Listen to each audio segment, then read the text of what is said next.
Naka-record ba? Okay, so naka-record na. Okay, so physics 2, physics 2. Unsa inyong overview sa physics 2? Okay ra magklase taron, dili ra kayo mo ma-shock. Or okay pa man atong system no. Magklase lang siguro ta kay murag dugay-dugay naman kay tawo na wala nagklase. Kay basig ma-relax na inyong mga brain cells ba.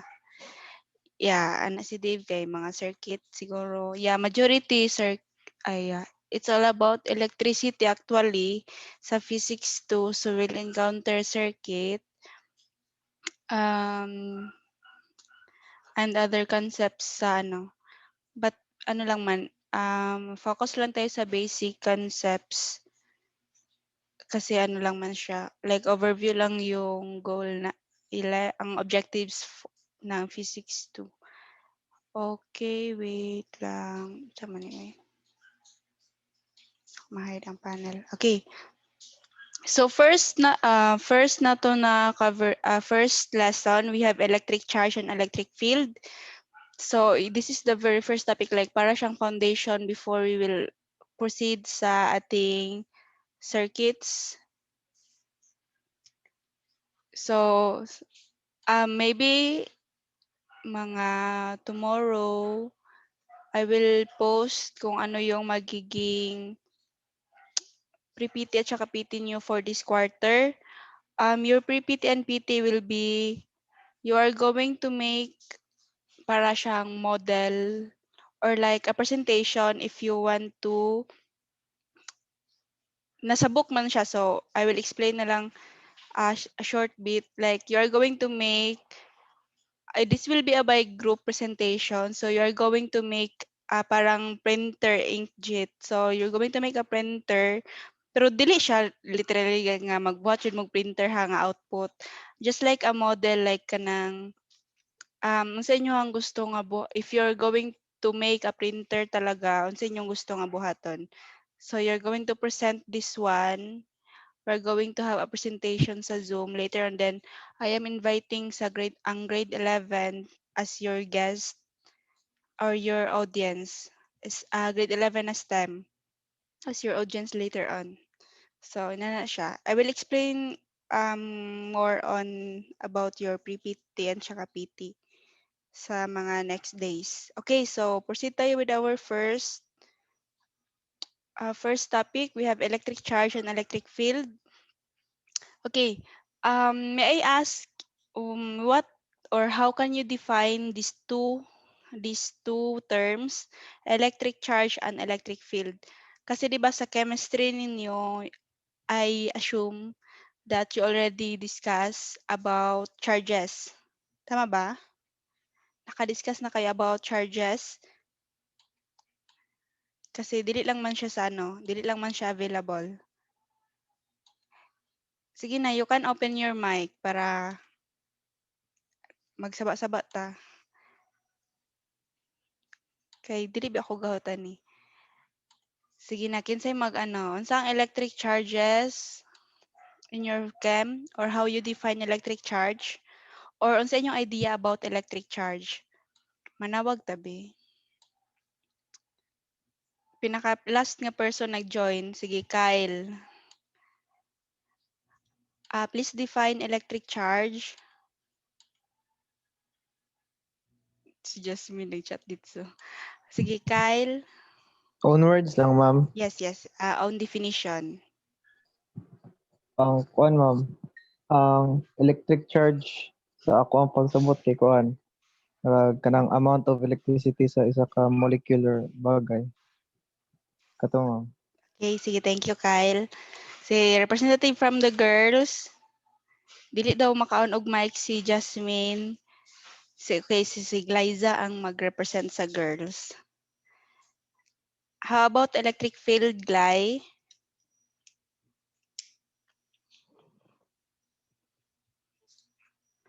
What is your own Electric definition? field, Yes.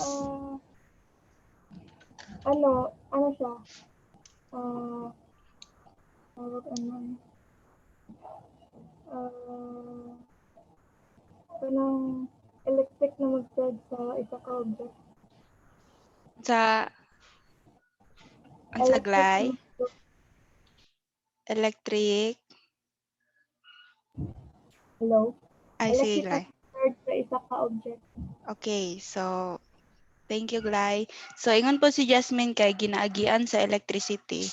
So kinda. So tawin yung mga ideas no. So later on we will have a concrete definition of those terms, electric charge and electric field. So 'di ba, we know that atom is the building block of matter. So everything around us is matter, or that means it is composed, or it has atom. And also we know that our atom is composed of subatomic particles. We have the proton, electron, and neutron. So 'di ba very common na sa tuwa ang proton, electron, and neutron. Then we have here, so if we have our atom, so ito yung ano ha, this is the planetary model of our atom. So this one. So mo ni siya ang sa nucleus. So we have here, asa located ang ato ang ano, ato ang subatomic particles. We have the proton. So atong proton, that is our positive charges. So that is positive. Then we have electrons, that is our negative charges. So since electron is on the kanang kini siyang sa orbit niya.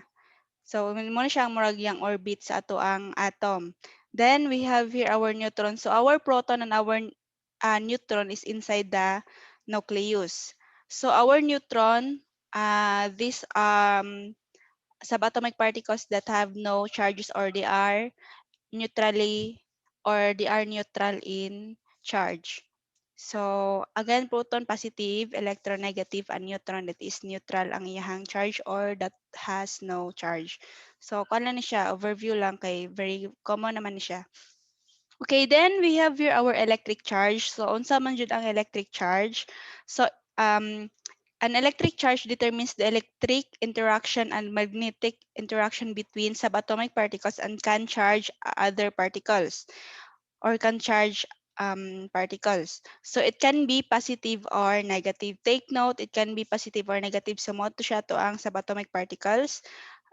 But also, always remember that it is neither created nor destroyed. So remember da katong um, conservation of energy. So dili gyapon siya, it's like a conservation of energy.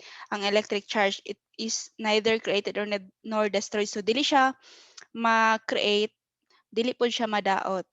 So it is affected by electromagnetism. However, di ba nakaingon diri nga um, it can charge other particles. Unsaon niya pag-charge sa other particles without creating or destroying itself. So, ang ginatawag nga term diri is we have kining murag gina-share niya ang iyahang, or gina-transfer niya ang iyahang charge sa other particle. So kato nga charge wala siya na-destroy, wala po siya gi-create, but na-transfer siya kay di ba sa inyong chemistry we have here atomic bonds. So naatay sharing of um I don't know if tama ko, sharing of electrons para mahimong stable ang atoang element. Kasi 'di ba dapat ang ato ang outer shell sa ato ang sa atong particle, I mean sa atong element, kay dapat, I mean 8 ang ihang total number of electrons sa outer shell para stable siya. Kung dili siya 8, that means unstable ang element. Tama ba? Akong yaw-yaw or pataka lang ko. Mo akong na-recall lang sa kwan na. Tama ba? Yuhu! Ano na? Tama ba tong akong gipangyaw-yaw? Nganong tawa o siguro sa mukhang di boy. Ipa-oral ta mo tanan ron. Okay, so basta mao to siya. Basta kay kailangan ta og mga inana. Nay mga ganap nga ganyan. Pero dili ta mag ano ha, ay kabala ka dili na ta maabot sa chem na mga kanang inato nga mga sharing of electric charges. Okay. So we have here, okay, so gaunsa, or like in how way nga ma-transfer. So yun na yung example. So if we have here our glass rods, so di ba kay if natay we have here as you can observe, meron tayong positive charges dito sa first object. So let's say this is A. So this is A, then this is B. Ito po, this is A, this is B, then this is A, and this is B.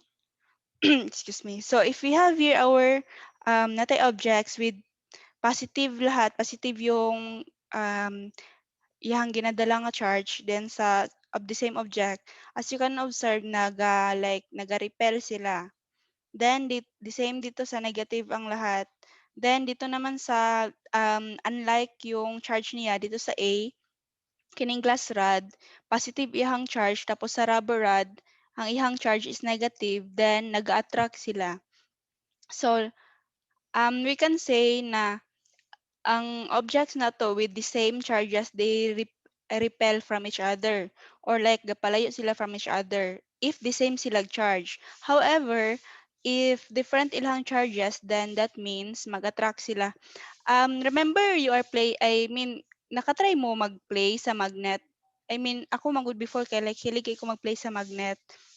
Nya kanang dulaan ako siya nga dapat the same sila og charges, tapos i-push na ko ang other magnet, ay kanang i-move na ko forward ang other magnet closer sa isa ka magnet para lang ma-move ang magnet sa isa ka magnet. Kanang himo na ko siya kuan bitaw tarak-tarak, something like that, nga para maka-move forward ang isa ka magnet dapat i-push na ko, i-move closer na ko tong isa ka magnet na ko padulong sa other magnet. So ina na akong mga ganap sa una. Yeah, murag carrot and pig. Ano unsa na sa carrot and pig? Dili ganahan ang pig og carrot, Dave? Isa to na chat. Oh, dili ganahan ang carrot ang pig sa carrot. Carrot and stick, basin. Di ko ka-relate. Di ko kabuluan eh. Okay. So magsunod-sunod daw ang something like that. So, di ba kay kung attracted ka sa isa ka object, lahi pud siya. So, pwede siya, pero dili kay na to siya ma-apply kasi charges Pero we can do like that nga kanang if they have different attracted siya sa iyang other object. So, that's it. So, ina na siya. So, later on, we will have an parang house experiment na pod on our kining sa mga objects na to. Okay? Sige, proceed ta. Ay, nag-chat. Wait.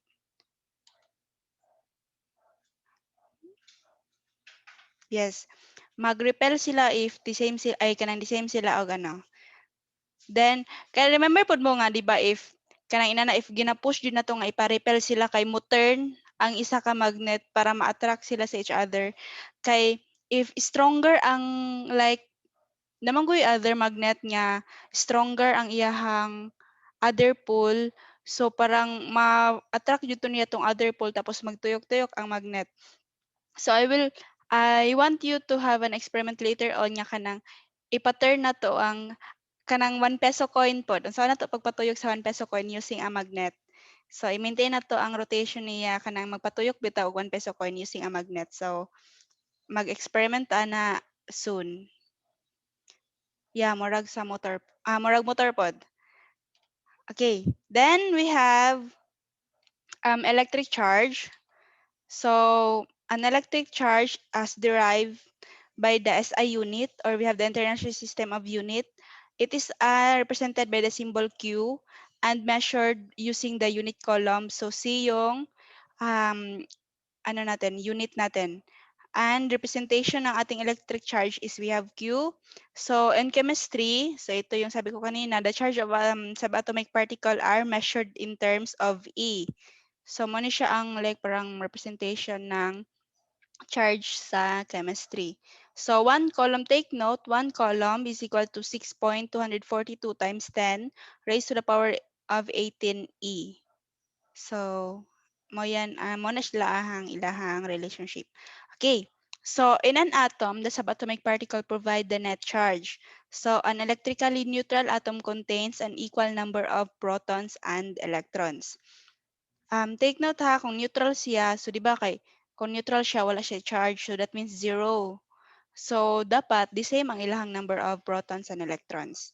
So we have here an atom that has an imbalanced number of protons and electrons is called ion.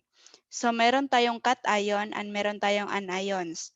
So cations, these are positive ions. That means, since positive ions siya, more ang iyang protons compare sa iyang electrons.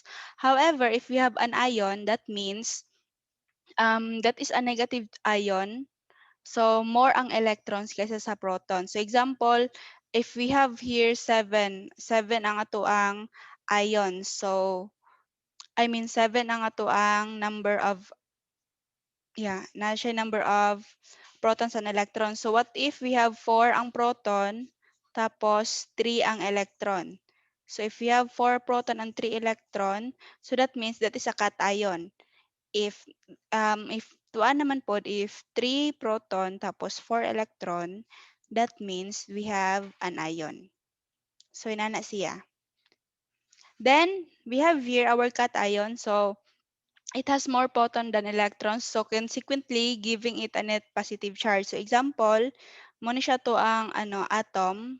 So, if mag-loss yung electron, so di ba, we have here positive, the same sila ng number. We have 3, meron 3 proton, tapos napoy 3 electrons. So if natay 3 protons and 3 electrons, tapos kung mag-loss yung electron or maghatag siya electron sa isa ka object, then duha na lang yung electron. So duha na lang ka electron, tapos tulo lang gyapon yang proton. So this is a cation yung ang atom nahimo siya cation. So neutron man siya, an atom in a neutron form. So nahimo siyang cation. Then, an atom in a neutron form, if mag-gain siya electrons, so the same 3, 3 ang number of electrons and protons, so 3 electron, tapos 3 protons.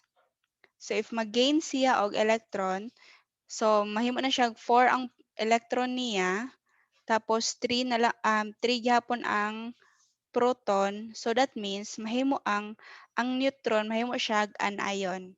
Since more naman ang iyahang electron kaysa sa iyahang proton. So, mo to siya, we have cation and anion. So, mo to siya ang two types of imbalance or like imbalance atom.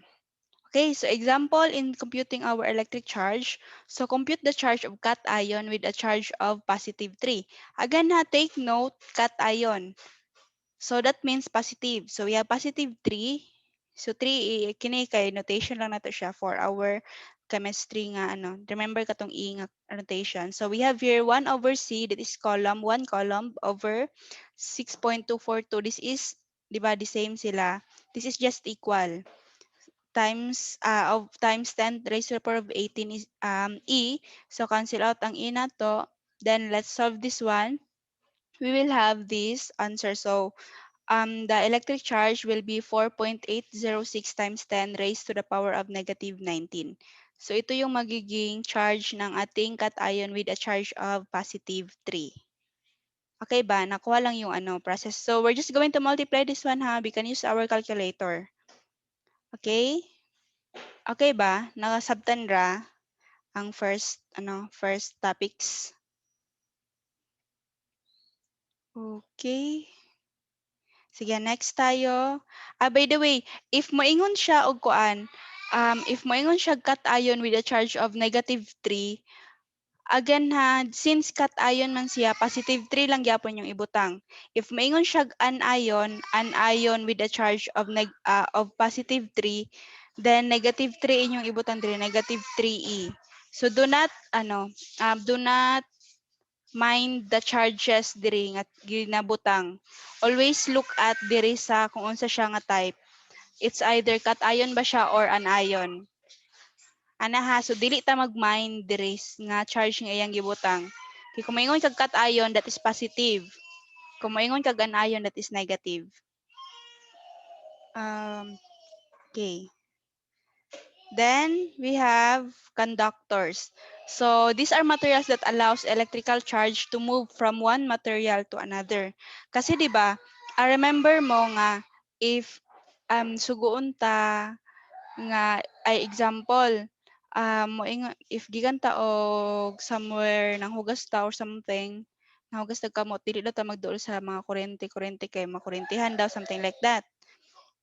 So, ang uban, ang ginabuhat nila is if mag-charge sila is magamit sila og dry na dry na sana ay dry na panapton mo ilang gamit na para dili mabasa ang ang electric wire or something.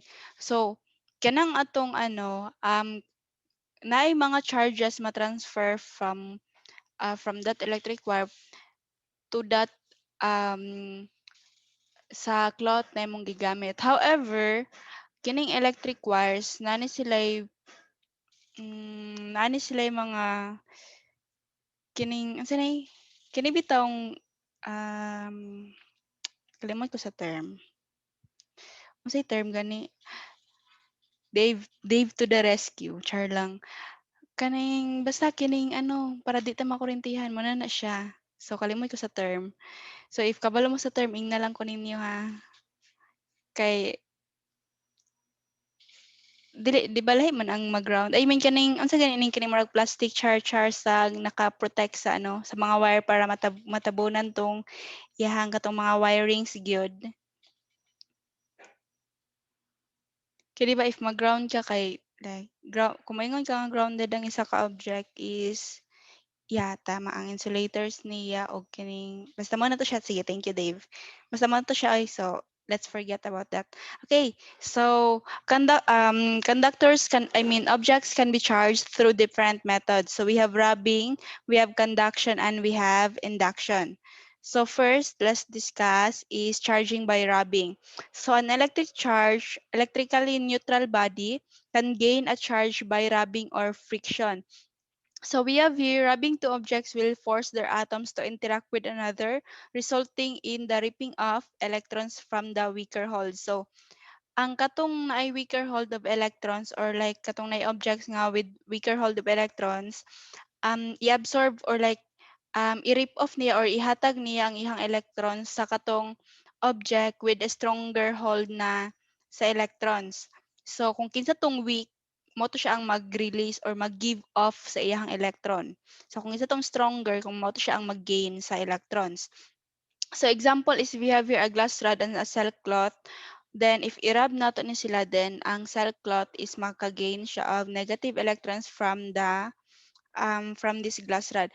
Remember, katry mo during your junior high school years sa physics ninyo na mag-try og katong experiment katong magsuklay bitaw tapos ang suklay kay pataas tapos magtaas pud imong hair, something like that. So, mamo gud ang mga experiments sa una during high school. Okay, so katong papel nga katong gigunting-gunting. Okay. So, mo to siya. Inana ang so katong balon, atong balon later na ato to siyang i-identify kung unsa to siya nga kind of ang gigamit, kind of charge ang gigamit. Okay? So, pwede itong papel. So, kung naay ka nang like, i-rub na to siya if mag-rub, na-rubbing or na-friction mahitabo, then charging by rubbing ang gigamit nga charge niya. However, if conduction siya, so katong ingon ni Glyza, how about kitong sa balloon?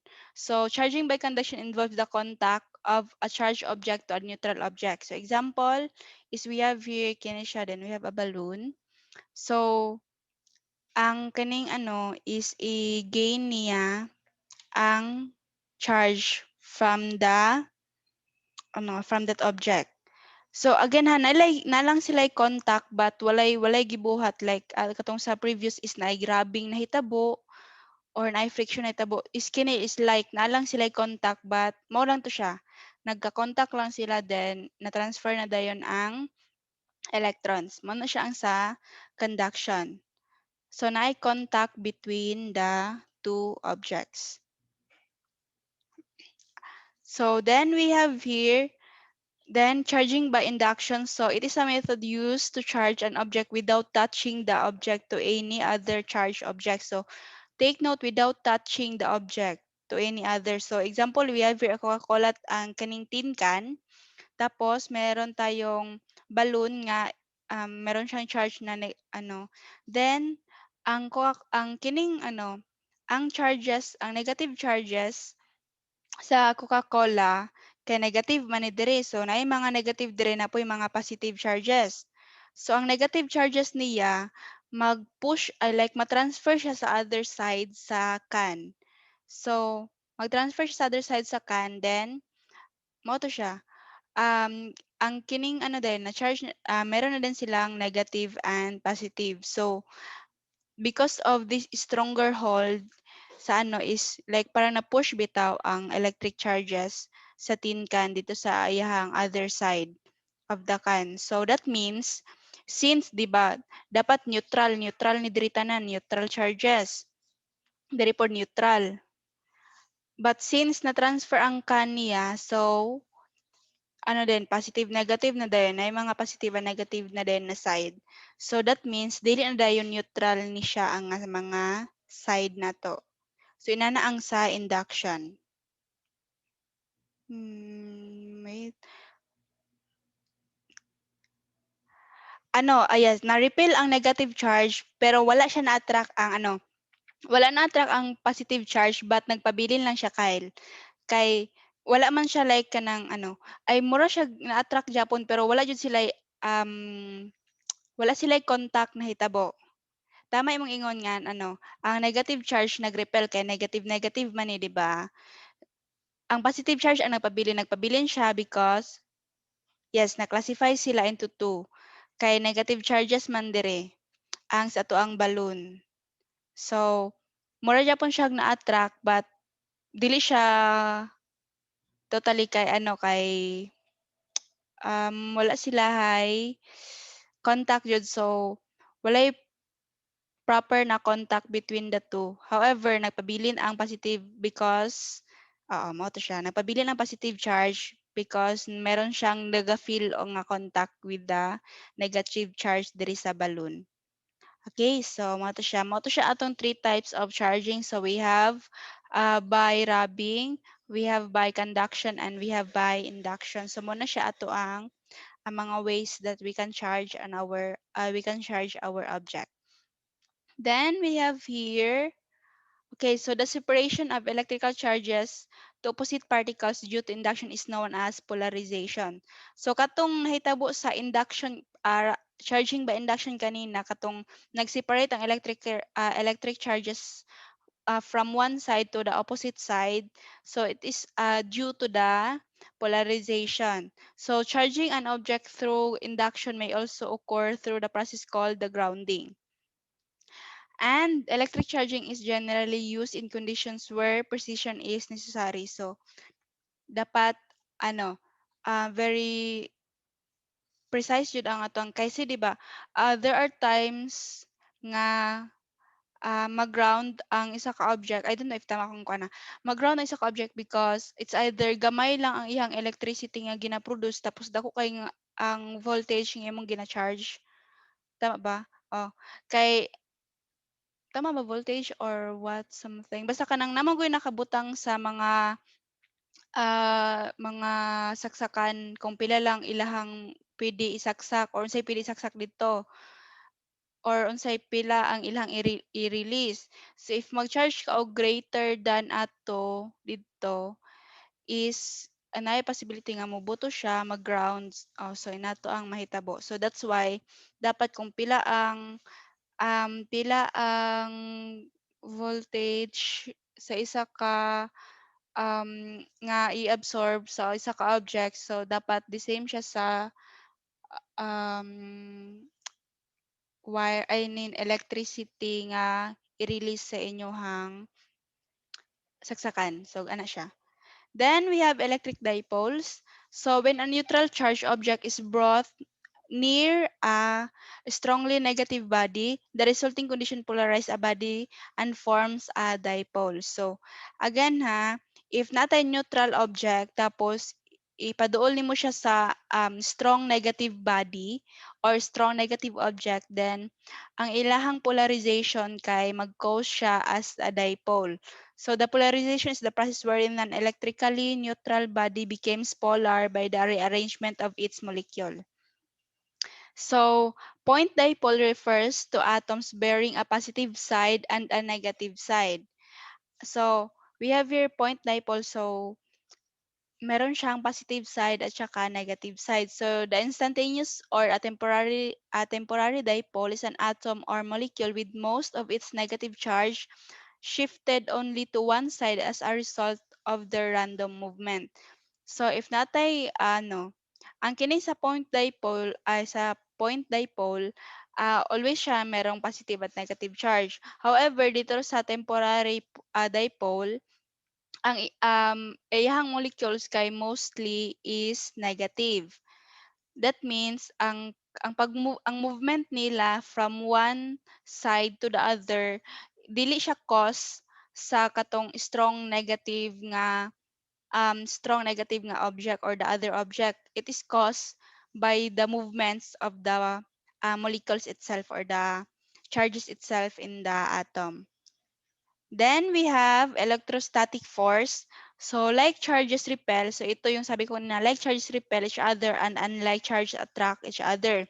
So this attraction and repulsion. So attraction ang term if mag-attract sila, then repulsion ang term if mag-repel sila from each other. So attraction for unlike charges and repulsion for like charges. So the force known is the electrostatic force.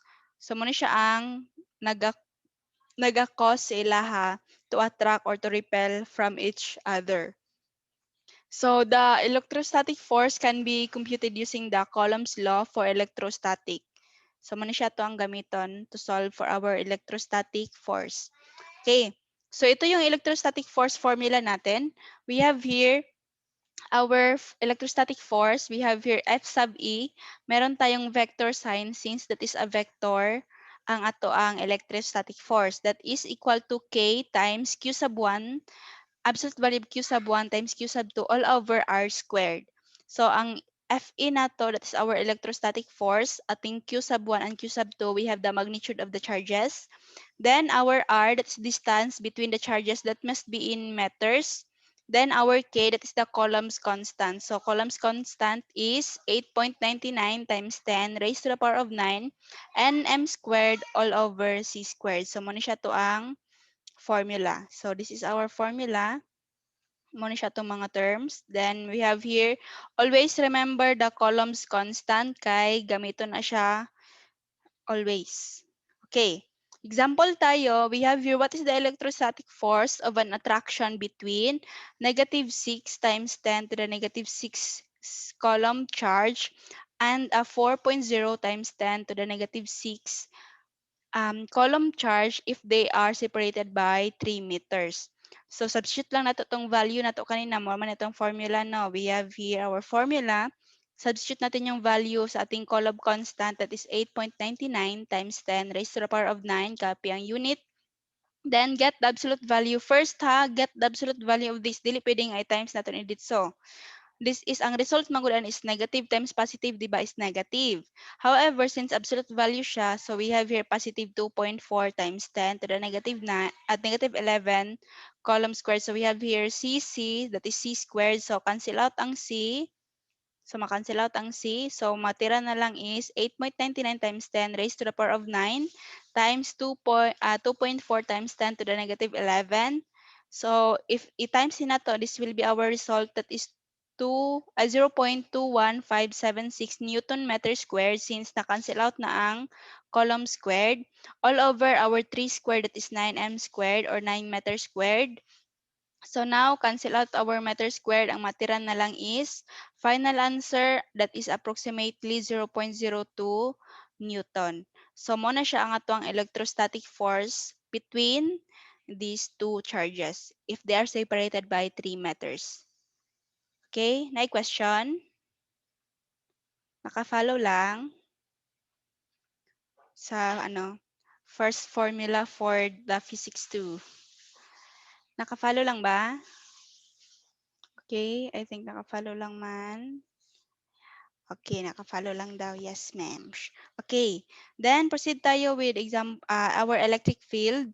So, the electric field is the area or a field. Bakit field? Field na siya. Field. Okay, field around a charge where the electrostatic force can be experienced is called the electric field. So it coexists with every electrostatic charge and it is associated with each point in a space. The electrostatic force is experienced per unit or electric charge by an extremely small test charge at that point. So, ano tong small test charge? So, ang test charge is a single charge whose behavior is measured or determined based on the presence of external factor or stimuli. So, however, gamay lang man ni siya. Gamay lang ni siyang external factors. So, the electric field predict the behavior of charge present in any location in the space. So, it is computed by, or ito yung formula for our electric field, that is electric field is equals to K times Q all over R squared. Yung E natin is our electric field. Yung Q is the source charge. Ang R is the distance from source charge. At saka yung K, yan yung Coulomb's law. I mean, the Coulomb's constant. Okay, so sample problem tayo. We have here calculate the electric field that a test charge will experience on a distance of 2.04 times 10 negative 3 meter from the source charge of positive 5.02 times 10 to the negative 13 columns.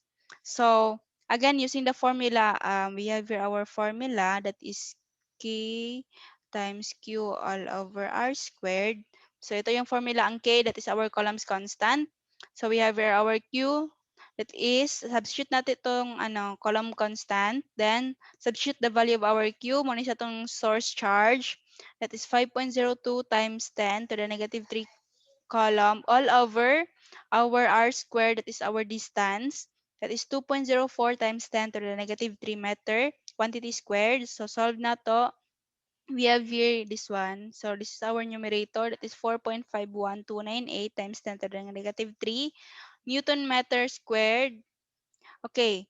Over C. Kasi di ba C squared diri tapos may C dito. So C na lang ang mabilin. So we have here all over 4.1616 times 10 to the negative 6.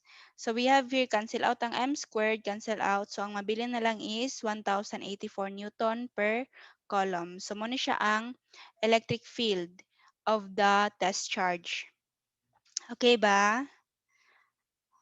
By the way, this ma-cancel out niya kay mahimo man ni siya kuan Newton meter squared all over C times 1 over m squared. So ma-cancel out ang meter. So ang mabili na lang is Newton per coulomb. Okay, walay question? Okay, so if walay question, then proceed tayo with our electrostatic field and electrostatic force.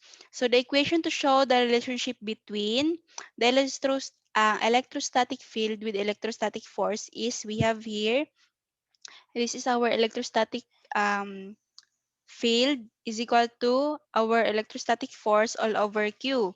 So F is the electrostatic force experienced by the electrostatic charge. So example a charge of 3 times 10 to the negative 8 coulomb experienced an electrostatic force of 6 times 10 to the negative 8 Newton. So compute the force per coulomb that the charge experience. So using the formula, di ba ang ato ang Q, mo ni siya tong charge, electrostatic force. So we have, that is our charge, ang atong Q. So our electrostatic force is given by 6.0 times 10 to the negative 8 Newton. So substitute lang na to ang given. So all over 3 times 10 negative 8 column, so Newton over column. So since the same sila og scientific notation, we have the same negative 8. So pwede siya divide 6 divided by 3, that is 2, or we can use our calculator. We have 2 Newton per column. So muna siya to ang electrostatic field in our charge. Kini siya diri sa to ang example. Okay, nakuha lang ba? Again na, given ang atuang charge, we have here our small letter q. So, lahi po tong sa kanina. Kay kini kay na naman siya na siya electrostatic force nga na-encounter. Katong ganina kay charge from a source lang to siya tapos ang distance. Okay, so mo ni siya to this is how we compute our electric field given if natay given na electrostatic force and our charge. Okay? Okay lang? Okay pa ba ta? Okay pa? Sige. Then we have electric field line. So, an electric field line can be graphically represented using electric field lines. So, the density of thickness of the line is directly proportional to the strength of the electric field. So, take note ha, the density of thickness is directly proportional to the electric field or strength of the electric field at any region. So, the thicker the thicker the density of the line, that means the stronger the strength of the electric field at any region in the space. So if the line are close to each other, the electric field is stronger. So take note also of this. If the lines are close to each other, then the electric field is stronger. Then we have here, so mo siya. Electric fields of individual charge particles. So mo siya tong point charge. So, atong point charge, di ba, kanina is meron siyang positive at saka meron siyang negative. So, if ang point charge kay na siya positive electron, positive nga subatomic particle or positive particle or we have our proton, then the electric field is pointing outside or like pagawas outward ang iyahang direction. So, we have here, however, if negative naman pud ang ato ang if negative ang ato ang particle, then ang iyahang electric field or lang iyahang line is pointing toward our particle or charged particle. So, inward ang iyahang direction. So, kung positive, outward ang direction. Kung negative, we have inward ang iyahang direction. Okay? Then, so we have here also interacting fields between two charged particles. So if we have here, take note ha, look at sa arrow. So dili din siya bayo ha, katabi tong katong sa bayo nga basta mo to siya.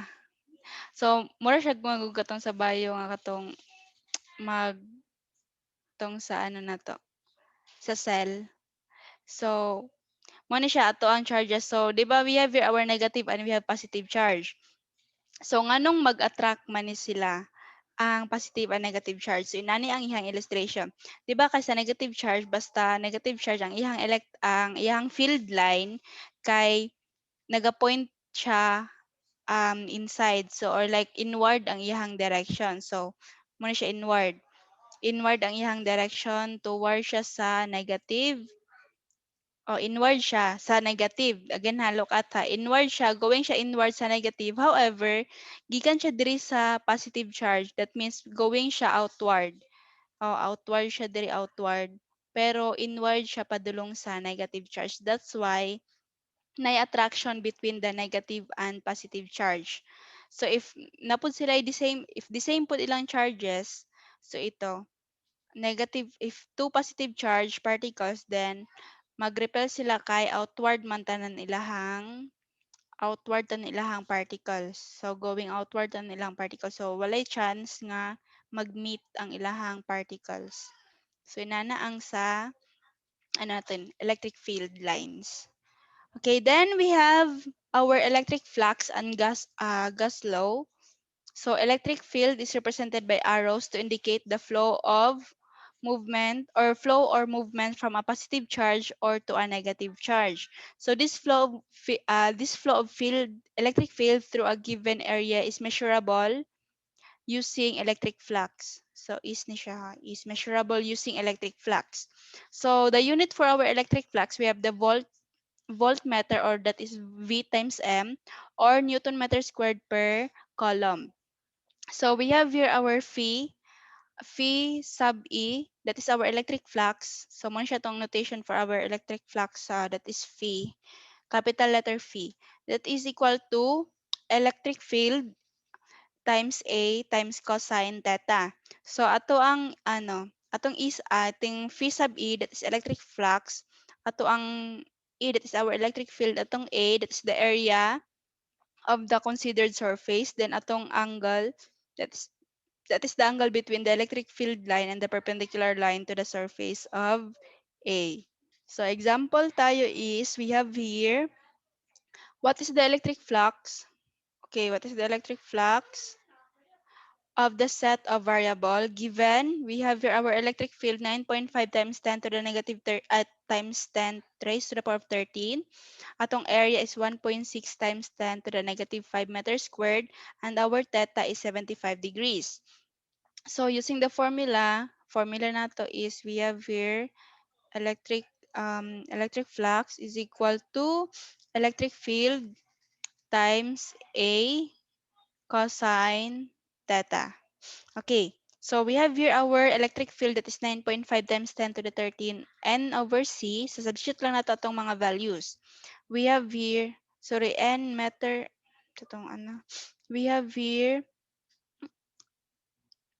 okay, we have here n over c. So we have 9.5 times 10 to the 13 n over c, or Newton per coulomb, times 1.6 atong area, 1.6 times 10 to the negative 5 meters squared, times cosine 75. So by inputting this one in our calculator, we will have here, this is 9, this will be now 3.93 times 10 raised to the power of 8 voltage times meter.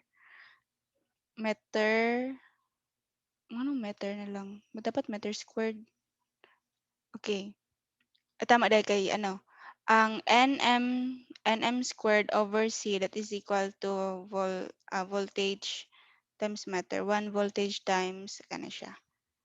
So this is our final answer, that is 3.93 times 10 raised to the power of 8. Or we can have here, ito na lang. We can use v times m, or we have nm squared over c. So muna siya to ang possible na gamiton na unit for our electric flux. Okay, nakuha lang ba sa electric flux?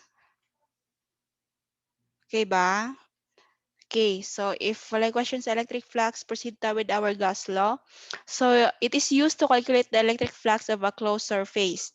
So it states that the electric flux through any closed surface is equal to the net charge inside the surface divided by the permittivity of free space. By the way, kining sa electric flux dire, using this formula, this is not a closed surface, this is an open surface. Ano siya, nano siya considered area, or I mean kanang dili ni siya closed surface, like naay boundary compare sa gas law nga naay siya certain jud na space kung asa lang siya taman. Okay, so the formula for our gas law, or finding the electric flux using our gas law, or if gas law ang iyahang situation, then that is equal to, electric flux is equal to Q over E sub O. So we have here ang ating Q, that is the enclosed charge, then ang E sub O, that is the permittivity space, or per, permittivity of free space. So that is equal to 8.85 times 10 to the negative 12 coulomb squared per Newton meter squared. Okay, so example we have here a point charge, dahil lang saba kayo. Okay, so a point charge of 1.8 times 10 to the negative a negative 6 coulomb is at the center of a cubical Gaussian surface 55 centimeter on edge. What is the net electric flux through the surface? So, if we have our cube, so kini atong cube, muna siya atong cube. Okay. So, nasa center ang kining point charge. So, point charge na assuming na siya sa center. Di man siya sa center. Oy, nasa siya sa center kay cube man siya. So, assuming na siya sa center, tama na siya diha. So, the solution for this, so we have here, what's the net electric flux through the surface? So, we have here 1.8 times 10 to the negative 6 of times C all over 8.86 times 10 to the negative 12. This is our ano ha, permittivity of free space na give I mean constant. So that is C squared over nm squared. So this will be now equal to 203,160.27 Newton meter squared per second kasi 'di ba this will be C times nm squared all over c squared. So, makancel out ang c sa numerator, mabili na lang ang c. So, we have Newton meter squared all over c. Mo na lang ni siya ang mabilin nga unit nato. So, that is the unit of our electric flux. So, that is equal to voltage times meter. So, by the way, you can write this one as scientific notation. So, depende lang ha, if unsay mo gawa sa inyong calculator, it's either scientific notation siya or naka-ina ni naka-standard form siya. So, if we're going to write this one as scientific notation, we have here 2.03 times 1, 2, 3, 4, 5 times 10 to 5 and m squared all over c. So, ina ni siya pagkasulat if scientific notation. Okay? So, mo to siya. Mo to siya about sa tuang first lesson. Okay, na question? Hapit na gud mag 3:30. Na question? Wala na ba question? So, mo to siya all about electric charge and electric field. Questions? Wala? None daw. Nakuha ra. Masabtan naman ata ang solving. Sa, tapos sa problem kay, ano naman po, like, naka-specify jud siya if unsay ginapangita tapos naka-specify po siya or naay mga clue kung unsay gamiton na formula sa tuang solving. Okay? So, if there's no question, sige. It's already time. So, let's close this one in prayer. Wala na jud question, sure na? Okay, so if wala na jud question, then